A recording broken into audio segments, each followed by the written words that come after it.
We got 1 and 2, both are recording. Yeah. This is me doing my test. If we run out of battery, then we just start again. Fuck it. Fuck it. Okay. We're not even recording the podcast yet. I just want to tell you, the most embarrassing piece of video that exists for me. Oh, fuck. So, that was 2 years ago, and I saw a Facebook post in one of those groups that we've talked about, right? That someone is looking for a casting. It's a casting call. Yeah. And they're looking for someone from Eastern Europe, right, who can speak the Eastern European language, which is me, to play the bad guy in a movie. And then, I can see that happening though. And they said, I sent an email, and they were like, "Yeah, sounds good. Can you send us an audition tape?" You said that, didn't you? And in that audition tape, I was supposed to. In that audition tape, I was supposed to look intimidating on the camera.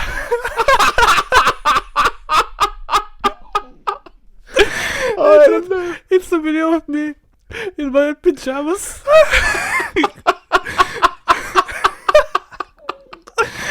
In my tank top, in my wife beater tank top.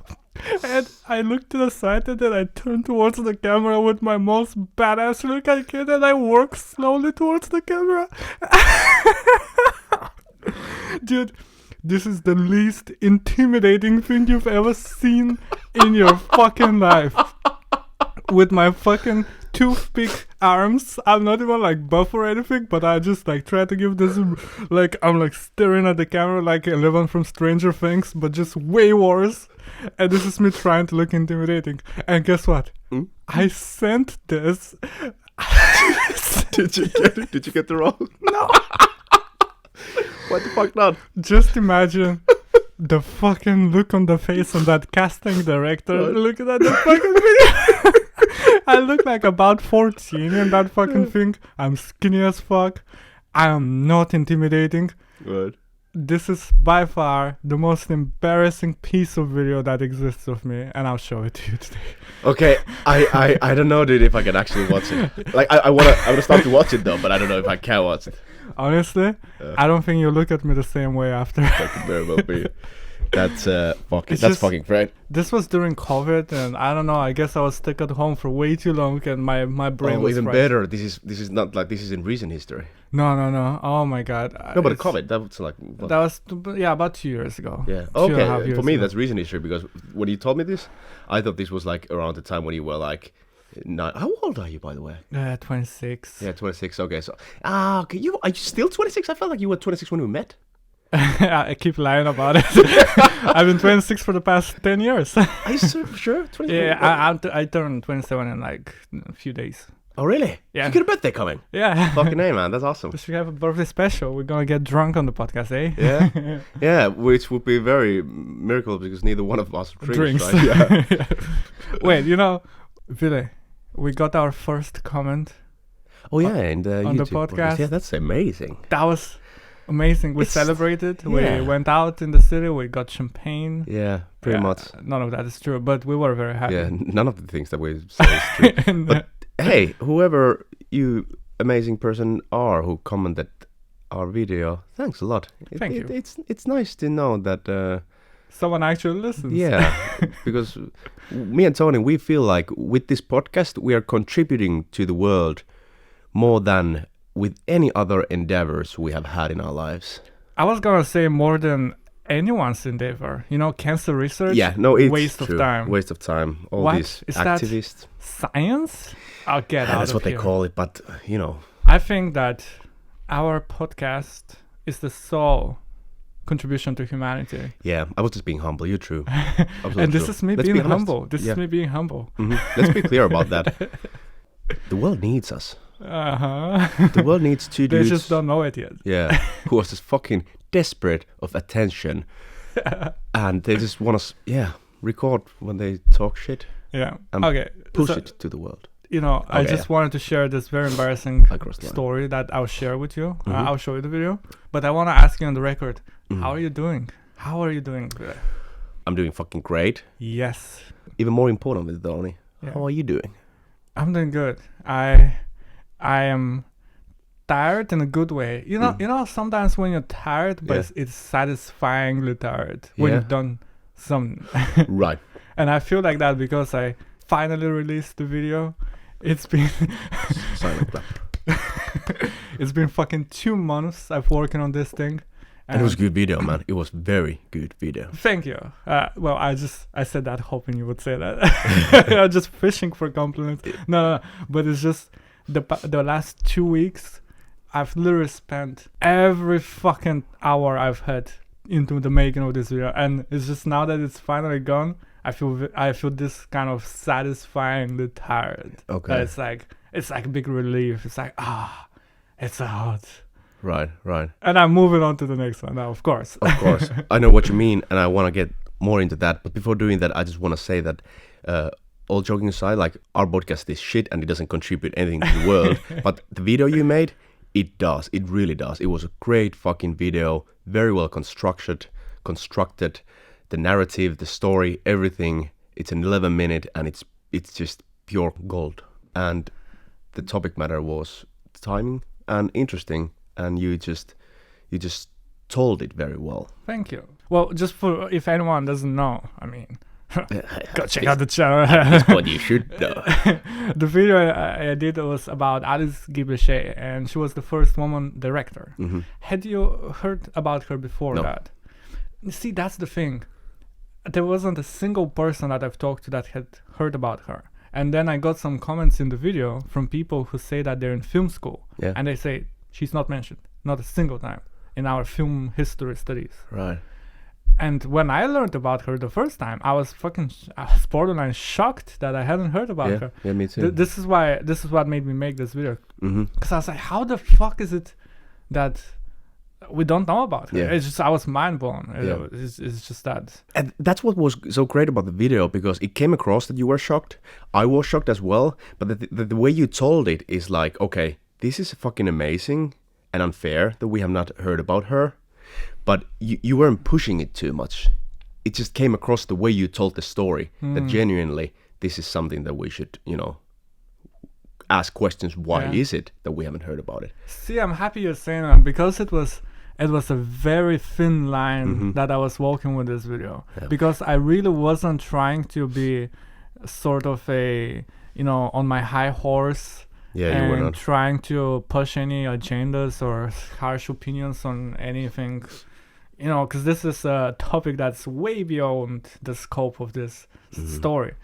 So I was so careful, and there's this part in the middle that I was talking to you, I was talking to my girlfriend, like I've had debates with myself so much about, should I keep this, should I remove it, does it get too much, does it not? And then I ended up keeping part of it, but I ended up actually removing a part of it because I felt it was actually going too much in one direction. Is YouTube still pushing your video?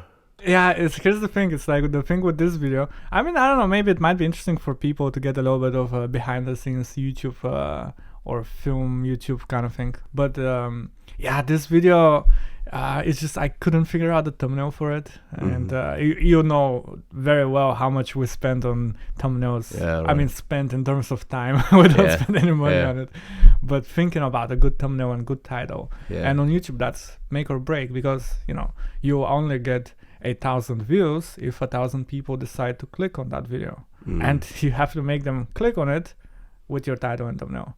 And I think I probably missed the mark on that one, not because it's bad, but because I don't think it's enticing enough. Okay. But I believe that the video has merit. I'm not giving up on it yet, so I'll still keep thinking about how can I package this story better with the title and thumbnail.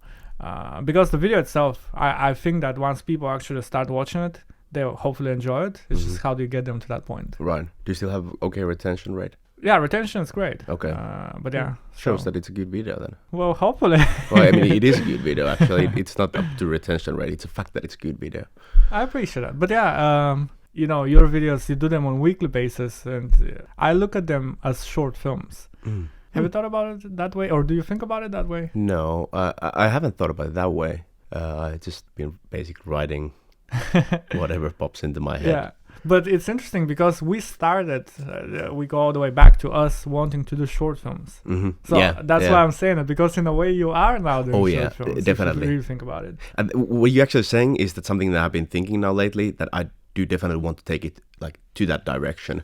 I feel like now I made 10 videos now, which I haven't published all of them, but I have made 10 videos, and these has been like very much just practice for me. And I think from now on, I'm gonna spend a little bit more time on them, and I have a better picture of the like direction I want to take from here on. And I do actually want to go a little bit to the direction where I have a little bit more structure and treat them more as like a short film in a way. It's cool that it's very fluid and you develop it as you go, right? It doesn't look like you have a very big master plan of like the big arch of everything, and I'm setting something now for 2 years in the future.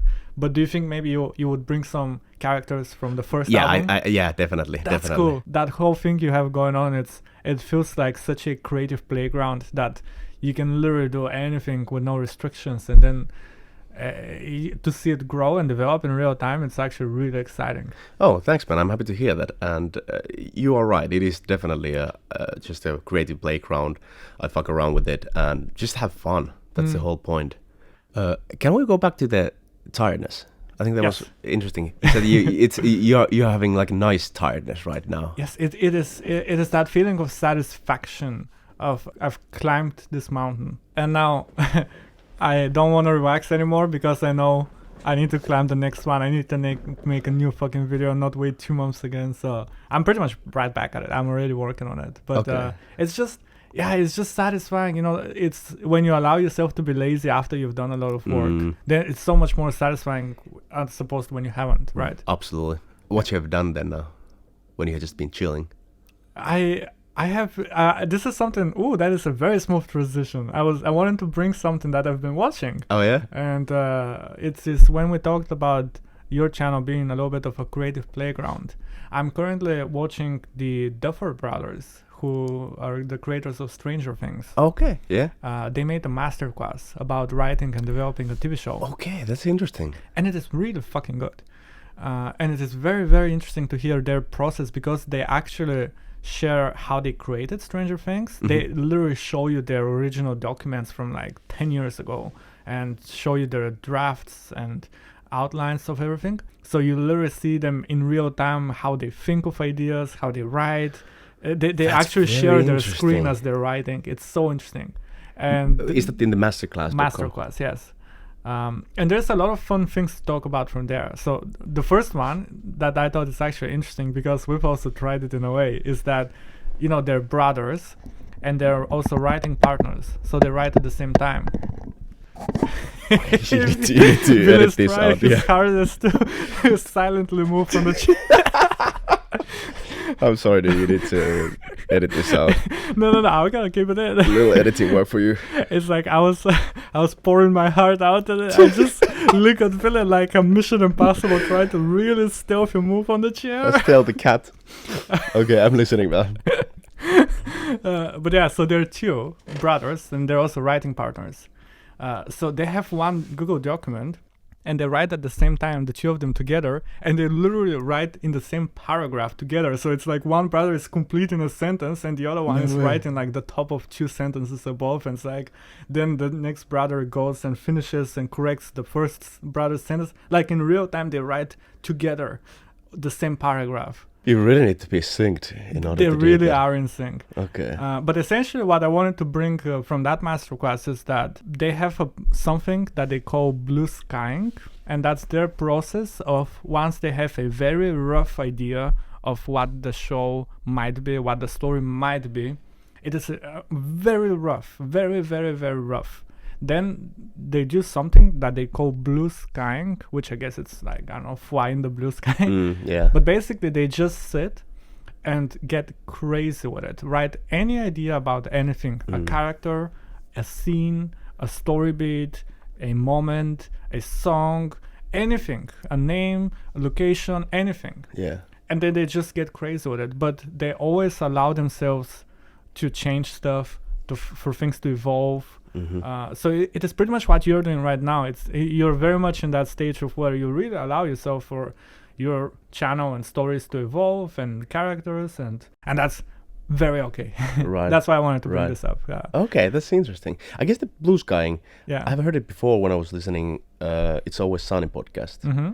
And they've been talking about their writing process. I think they mentioned it as well. I think it's a term used. It is? Yeah, okay, so it's not something that they made up. It's not something that they made up. I'm Okay. pretty sure that it's not something they made up. Oh, that's very interesting. It's just actually a term that they use. Blue skying. Blue Okay. skying, like in the writer's room when they are just like in the phase of coming up with a new season, for example, and that's like, you know, spitballing, what should we do? And it's just Yeah. like all the raw ideas comes in there. Essentially brainstorming, right? Exactly. I don't know what the difference between blue skying and regular brainstorming would be, but it's just allowing yourself to get really creative and say anything. Nothing is wrong. There's no wrong answers and ideas in there.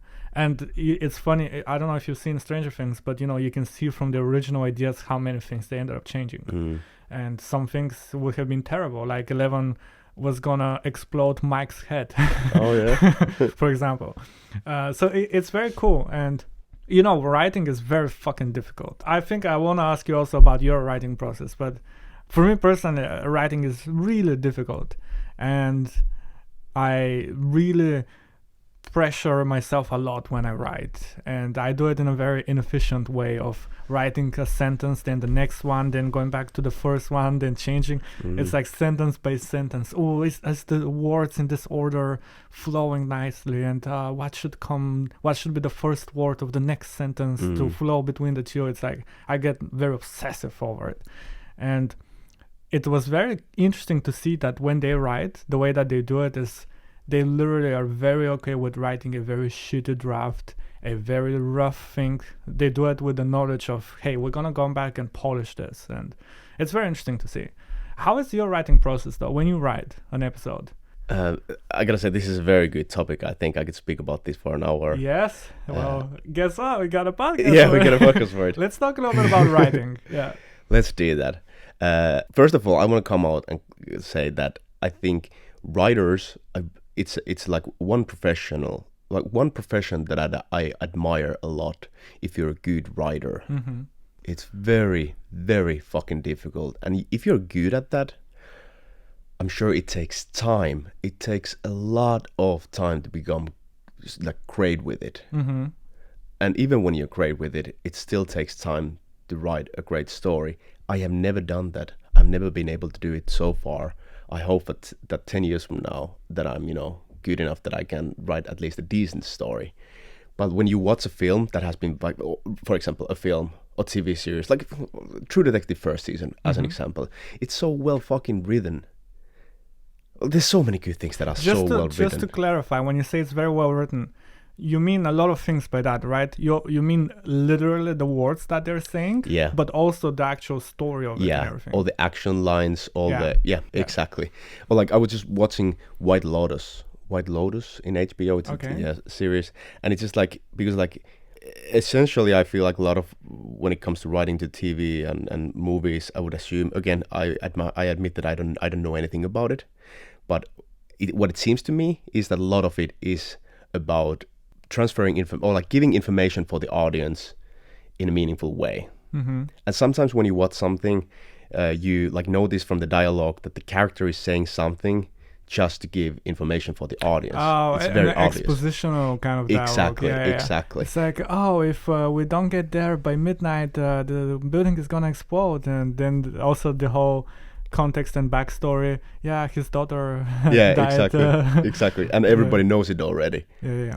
Everybody knows it already. Like, I don't mean the audience, but all the characters in that scene knows it already. And there's like, why are you telling us this? We know this. So the big trick is to convey information, expositional information to the audience without actually making it very obvious. Okay, so we're back on. Yeah, we're back on. We ran out of battery. I don't know where we don't know where it cut actually. Yeah, we were speaking about We're speaking about writing, and then you asked me about my writing process. Exactly. So here we go, Tony. Yeah. What's your just a side note. I just want to say that me and you, we have actually done a short film each. So you've done multiple. Multiple being two. We might touch also on our short films, and because we want to eventually make a short film again Yeah. and make it together, and Mhm. that would be That would so be fucking nice. cool. We should talk about this actually after that. But yeah, my writing process in terms of YouTube, it's honestly it's grueling. it drains me. I'm really harsh on myself, and I shouldn't. I don't know. I'm learning, but two things about it. First is that I am learning how to write more clearly. I'm watching courses, I'm reading articles, and I'm reading a great book called On Writing Well, which is actually a fantastic book about how to be more clear with your writing. So that in itself already is like really stressing me out. But then I focus a lot on story structure. What do I start with?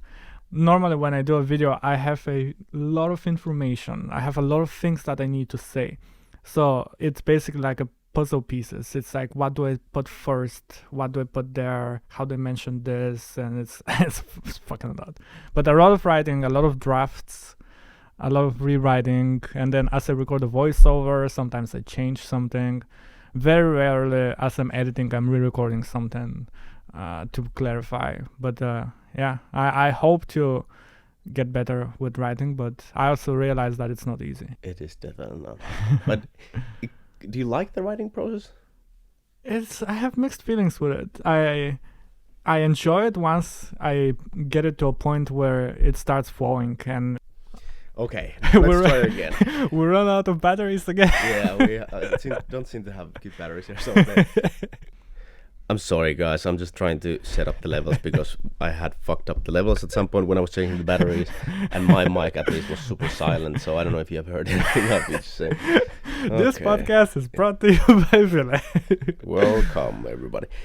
You know, with writing, I was thinking of, there's a sort of a, I don't know, maybe you can say writing trope where people hate on it a bit and think it's lazy. Basically, it's the opening voiceover narration, basically giving context with the whole thing. What are your thoughts on that one? And do you know what I'm talking Yeah. about? Oh, yeah. I know. You know, the I movie know. opens, hi, this is me, and I have my thoughts on it, but I want to hear yours. Okay. Do you think it's lazy? No, absolutely not. I think in Reddit, in the screenwriting subreddit, sometimes I've been following discussions about it, and it was a little bit surprise for me in the beginning that a new thing. It got me think about it because I never thought about it that way, and I can understand how.